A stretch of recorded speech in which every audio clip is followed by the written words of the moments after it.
Evangelio.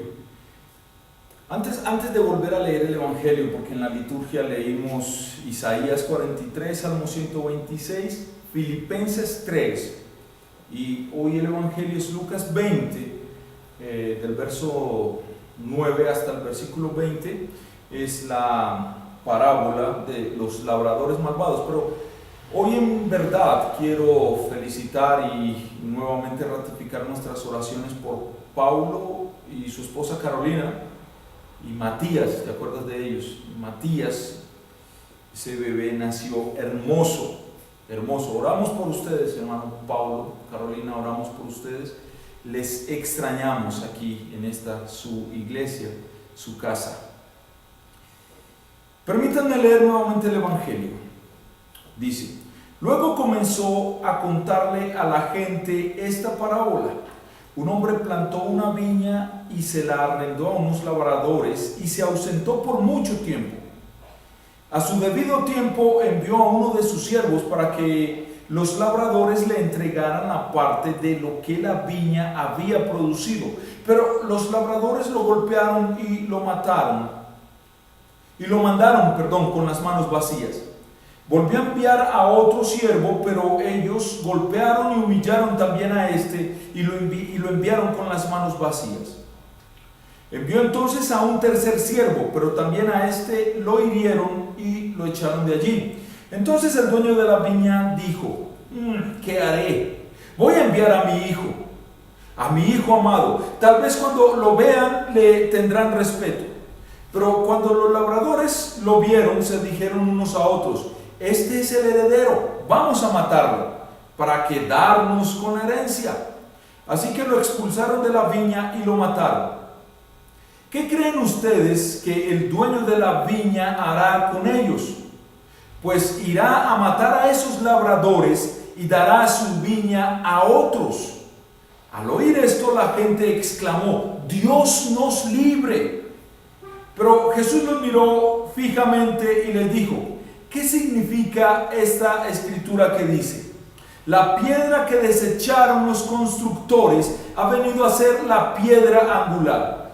Todo el que caiga sobre esa piedra se hará pedazos, y si ella cae sobre alguien, lo aplastará por completo. En ese mismo instante, los principales sacerdotes y los escribas trataron de echarle mano, pues comprendieron que al contar esa parábola Jesús se refería a ellos, pero tenían miedo de la gente. Entonces enviaron espías que parecían gente buena para que lo acecharan y atraparan a Jesús, en sus propias palabras, y así poder ponerlo bajo el poder y la autoridad del gobernador. Ese fue el Evangelio de hoy. Mirando las situaciones que estamos viviendo en la actualidad, estoy seguro de que mucha gente no ve claramente cómo Jesucristo puede encajar en sus vidas. El profesional promedio de 35 años está inmerso en su carrera, ocupado 70, 80 o 90 horas a la semana en su emprendimiento. Está decidido a tener éxito, tiene metas y dará todo por alcanzarlas. No hay tiempo para Jesús en su vida. Después de todo, ¿qué puede contribuir Cristo en medio de tanta vorágine diaria? ¿Qué puede aportar Jesús a su carrera salvo entorpecerla o estorbar? La madre soltera con 3 hijos está tratando de no perder la cabeza mientras hace malabares con un trabajo a tiempo completo, cuidando de los niños, manteniendo la casa y pagando facturas. Jesús no encaja realmente en su vida. A no ser que Jesús pueda cuidar de los niños de vez en cuando o repararle algún daño, alguna avería en su casa. Luego, esta joven pareja, otro ejemplo, una joven pareja sin hijos, no tienen mucho más en qué pensar, más que es tiempo de trabajar duro para juntar algo de dinero para ellos. Es un trabajo que tiene un medio, es un trabajo que tiene un fin. El dinero será para gastarlo en su nueva casa, en un carro nuevo, en viajes o deportes, quizás conciertos, actividades recreativas, cualquier tipo de diversión que se pueda usted imaginar y que suelen pasar en parejas de recién casados. Jesús no se ajusta al estilo de vida moderno. Luego está la familia ocupada con todo lo anterior: trabajo, niños, la escuela, los deportes, la casa y todo lo demás. Muchos son buena gente, no lo dudamos, y tratan de adaptarse a Jesús. Miles de personas tratan de conseguir una hora libre, aunque sea un poquito los domingos. Otros dicen que ni pasaje tienen, pero siempre que puedan, porque tienen la sensación de que deben encajar a Jesús en algún lugar. Por lo menos tratan de sacar un tiempito. Por desgracia, esa es la forma en que Jesús encaja en muchas vidas. Solo un poco, solo un ratico los domingos para cumplir con la conciencia. Y mirando todo esto, hemos puesto el título de la meditación para esta mañana: vamos a deshacernos de Jesús. ¿Cómo deshacerse de Jesús? Vamos a deshacernos de Jesús. Pensaron los fariseos y siguieron buscando la manera de apresarlo y deshacerse de él. Y Jesús lo sabía, él lo sabía. Para ellos, Jesús era una amenaza para el pueblo, una amenaza para su modo de vida, para su religión. Para ellos era una lucha de poder, como si Jesús estuviese ganando un concurso de popularidad, y a ellos no les gusta perder. Pero había algo más que esto. Jesús predicaba un mensaje que era realmente un escándalo para ellos. Era una religión diferente, una manera distinta de relacionarse con Dios. Para ellos, que creían ser los verdaderos creyentes en su religión, veían en Jesús como un mentiroso, un blasfemo y un peligroso agente de Satanás. Su religión estaba basada en hacer buenas obras, en ser santos ellos mismos, sosteniendo que un hombre puede agradar a Dios por sus acciones. En realidad es una religión bastante común y popular esta, de querer agradar a Dios con sus buenas acciones, con sus buenas cosas. Puede encontrarse esta religión bajo muchos nombres diferentes, y a veces esta religión no tiene nombre. La podemos encontrar como evangélicos, pentecostales, carismáticos, papistas. A veces ni se distingue de otras. Pero esta religión es la religión de la ley, la religión que te pide, o la religión en la que tú tienes que hacer para agradar a Dios. A veces cambia la manera de expresarla, vivirla y sentirla, pero rara vez cambia el punto de que hay que ganarse el favor de Dios.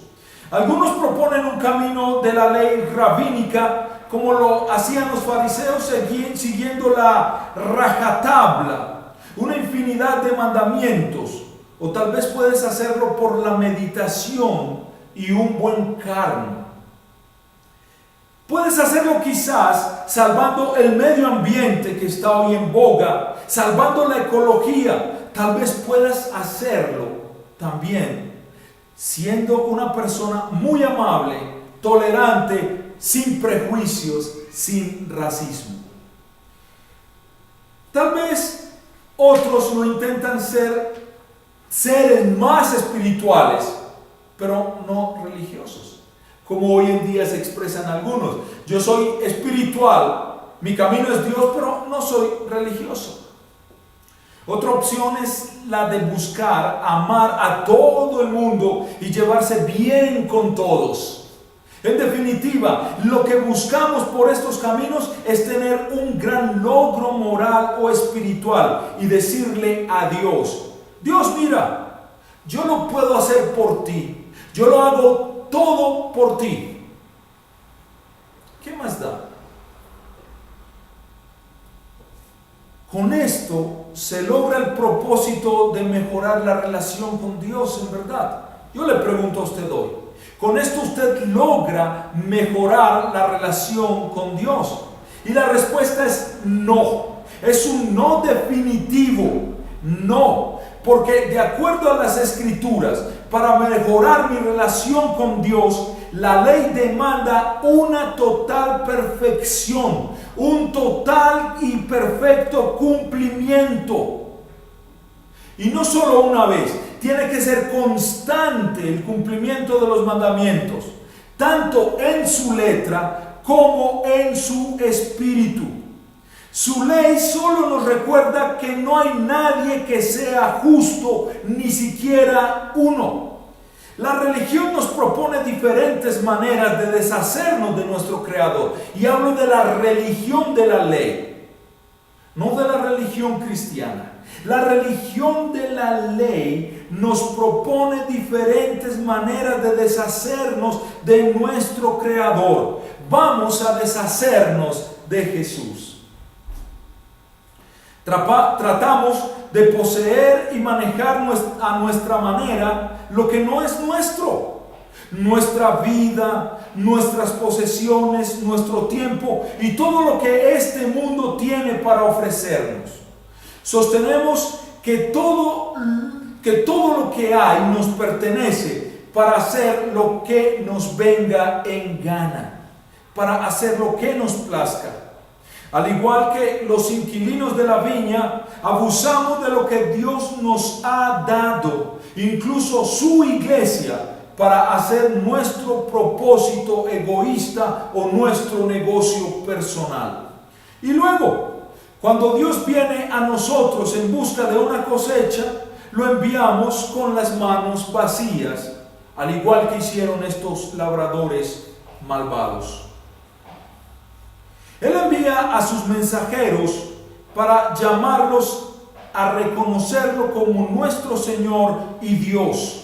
Sin embargo, los maltratamos y expulsamos porque nos ofrecen un mensaje que no está o que no es de acuerdo a nuestro agrado.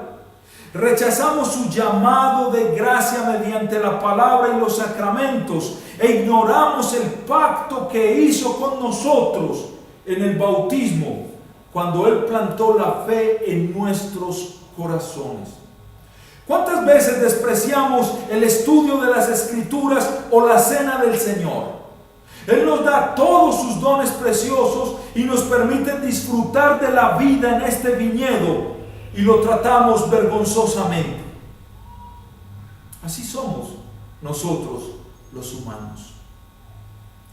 Algunos de los que se llaman cristianos, ya sean cuerpos eclesiásticos o personas aquí en nuestra iglesia, incluso rechazan el regalo más precioso de todos, su Hijo, que es la roca de salvación. O si no, mira a tu alrededor, ¿cuántas personas nos faltan hoy? ¿A cuántas personas les llamamos y les quisimos ayudar? Y es un absurdo, es absurdo pensar que podemos rechazar el último regalo de amor de Dios, pero aún así creen que podrán heredar el reino de Dios. Quieren vivir su vida a sus antojos, satisfacer sus deseos o pecados personales y creen que su salvación es perfecta y van a ir al cielo. Es una locura imaginar que podrán quitar a Jesús de su vida y matarlo en sus corazones y que para Dios eso está bien, que Dios no va a hacer nada. Pero así es como algunos llegan a pensar. Si me deshago del heredero, entonces Dios no tendrá ninguna pretensión más sobre mí. Y lo que yo haga con mi vida es cosa mía y de nadie más. Lo que yo enseñe a mis hijos es cosa mía y de nadie más. Entonces todo lo que tengo, todo es mío, todo mío. Tengo que deshacerme de Jesús.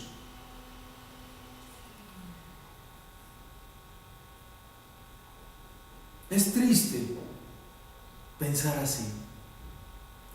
Así que esta piedra de aquí, ¿quién la necesita?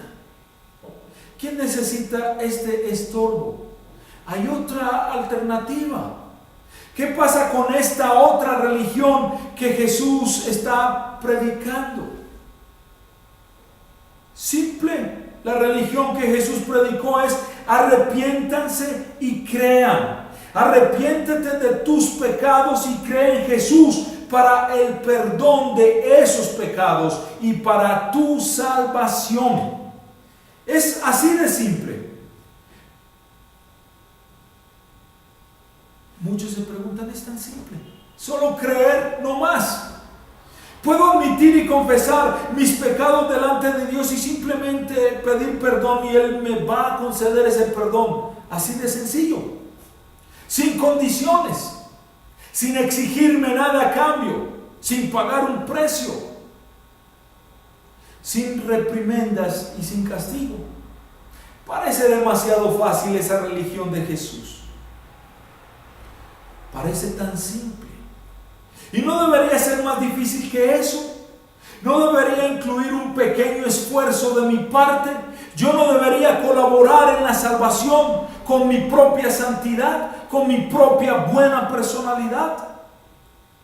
Pero la Biblia dice: el que no escatimó a su propio Hijo, sino que lo entregó por todos nosotros, ¿cómo no nos dará o nos ha de dar con ese mismo Cristo todas las cosas buenas? La religión de Dios, la religión cristiana, es el Evangelio. Es la buena noticia de Jesús, que por su muerte en la cruz y su resurrección, tus pecados, mis pecados, nuestros pecados son perdonados. Sí, la vida eterna está asegurada. Sí, somos agradables a la vista de Dios. Y sí, vivimos por el Espíritu Santo creciendo en fe y rectitud. Se trata de la obra de Dios en nosotros, no de su obra personal, no de las obras que usted pueda hacer. Se trata de la obra de Dios en nosotros, no la tuya. Es todo acerca de sus promesas, no basado en tu autosuficiencia y en tu buen comportamiento. Pero esto no sucede sin Jesús. Es por eso que las personas que quieren tener la religión de la ley tienen que deshacerse de Jesús. Ellos tienen que producir su propia santidad, tienen que producir su propia justificación, sus propias obras, y tienen que deshacerse de Jesús. En la parábola, los inquilinos de la viña tuvieron esta idea poco brillante. Si matamos al heredero, si matamos al hijo, la viña será nuestra y podemos hacer lo que nos dé la gana. Es evidente que Jesús sabía lo que los fariseos estaban haciendo y lo que finalmente iban a hacer. Su parábola muestra lo torcido de su razonamiento. Ellos realmente creían que podían matar al autor de la vida. Realmente pensaron que eso resolvería el problema y todos podrían volver a vivir felices, autoengañados. El problema fue que deshacerse de Jesús, condenarlo y crucificarlo, no funcionó en absoluto. La muerte no pudo contenerlo. Él se levantó victorioso y marcó el camino para la resurrección de su pueblo.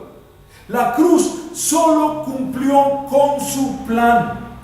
Sin darse cuenta, habían tomado parte de ese plan. Ellos realmente no sabían lo que hacían. Habían rechazado la piedra angular, es decir, a Jesús. Pero en lugar de ser desechado como basura, se convirtió en la piedra angular de la salvación. Toda la iglesia está edificada sobre él. Jesús edifica y sostiene a su iglesia, establece a su pueblo y las puertas del infierno no prevalecerán contra ella, su iglesia. Conectado a él, conectado a Jesús, edificado sobre él, estamos seguros y fuertes en el Dios de nuestra salvación. Con esta piedra angular, con Jesús pueden pasar dos cosas: que caiga sobre él o él caiga sobre ti. Si caes sobre él, serás roto en pedazos. Es decir, eres llevado al arrepentimiento y al perdón, un corazón contrito y humillado. Está ligado y sanado tu corazón en Jesús. Esto significa que habrá dolor al abandonar viejas costumbres, rompiendo la vieja vida, enterrando los viejos pecados. Pero también significa que hay vida. Detrás del sufrimiento hay una gran alegría y paz indescriptible. El cristiano se contenta con ser roto y reconstruido por el arquitecto de nuestra fe, Jesucristo. Es mucho mejor que la otra alternativa.